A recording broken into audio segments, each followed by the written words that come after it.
You know, I normally don't give away my thoughts in the cold open, but if you stick around, you'll find out why Waterman Audacious Red has me wanting more.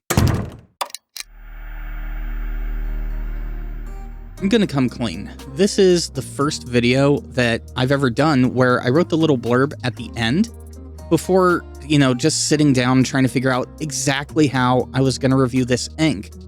I mean, with a name like Audacious, I was hoping for an ink that would, take my favorites like Oxblood or Burgundy Royale and turn it up a few notches.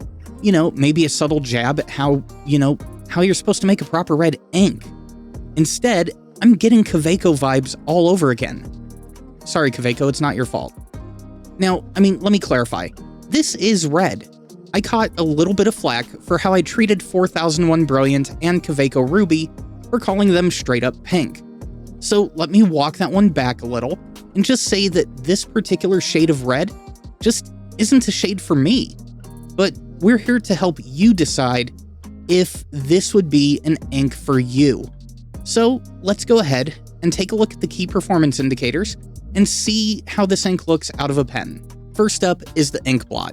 Looking at the center, you get a good look right off the bat of the transition tones that are possible for slow writers and broad nibs.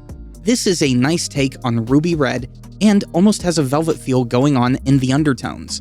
The lighter shades on the right are a nice saturated pinkish hue that carry over into the darker mids. On the darker end, we have a nice deep velvet red that fades into black. The unfortunate part with this ink is that we don't see more of these darker tones when writing. Honestly, if the darker tones were the primaries, then this ink would have a better chance of winning me over. One thing this ink has going for it is its dry time. On Rhodia, we are dry from a broad nib by the 15-second mark, and over on Tomoe, it is good to go at just over 15 seconds. It's actually really nice to see that type of consistency, much like the consistency that we had on Intense Black.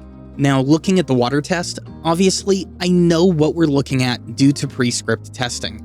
But before I did this test, I was somewhat worried about this ink. Of the colors we've looked at, red has been one of the more problematic colors, and this color lift is a little too reminiscent of some of the weaker performers in the category. And yeah, as we get the water off the page, it's not looking too good for Audacious Red. Once dried off, the term ghost layer is an overstatement of what is left. But that said, let's move over to Tomoe and take a look at how this ink looks coming out of a pen. This actually isn't a bad looking ink, at least on TR. I'm getting more of the velvet undertones that we saw over on the ink blot. It is still a touch lighter than I would honestly prefer, but the color is getting into a little more of the comfortable tones for my liking. As for the performance, this ink is behaving nicely in my Kaweco Sport. The pen didn't hard start at all during the 5 and 10 minute cap-off tests, and I haven't run into any issues of skipping or flow-related line thinning. So it's pretty safe to say that lubrication and flow are on point. At least they are here on Tomoe. One thing I am noticing here though is a definitive lack of dynamic range. The experience I'm getting from a broad nib are the middle light reds, and that is probably close to 90% of my writing experience with Audacious Red. I think if this ink spent more time fading into those deeper mids, or even the transition tones, I would be more apt to forgive this ink for the poor water performance.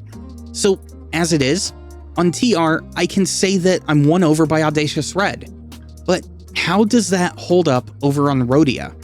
This is what I would imagine if someone mixed 4001 Brilliant Red with a bit of Tassia Momo, just to see what would happen. What I mean by this is, we see the same primary midtones with a little bit more neon pop in the underlayer. That is a little backwards from what I would normally experience on these tests. Under what I would consider normal circumstances, inks tend to pop more over on TR than they do over here on Rhodia. If anything, while this ink is lacking in dynamic range a bit more over here, the midtones actually come to life a bit more. For my preferences though, this is a double-edged sword. I like bold inks, and though I disagree with calling this a true red due to my preference towards the darker tones, this particular shade I'm getting on Rhodia would actually fit my needs for a transition ink between red and pink.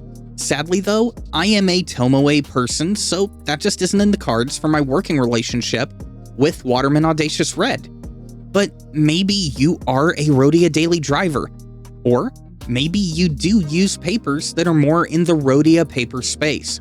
If you are, and you are looking for a good bold ink that is a transition from ruby to pink, well, then give Audacious Red a look. And that's going to do it for my look at Waterman Audacious Red. If you liked the video or found it useful, then hit that like button, get subscribed, and hit that bell so you're notified when new videos drop. Also, if you want to support the channel, click on that Patreon link down below. And as always, don't drink the ink.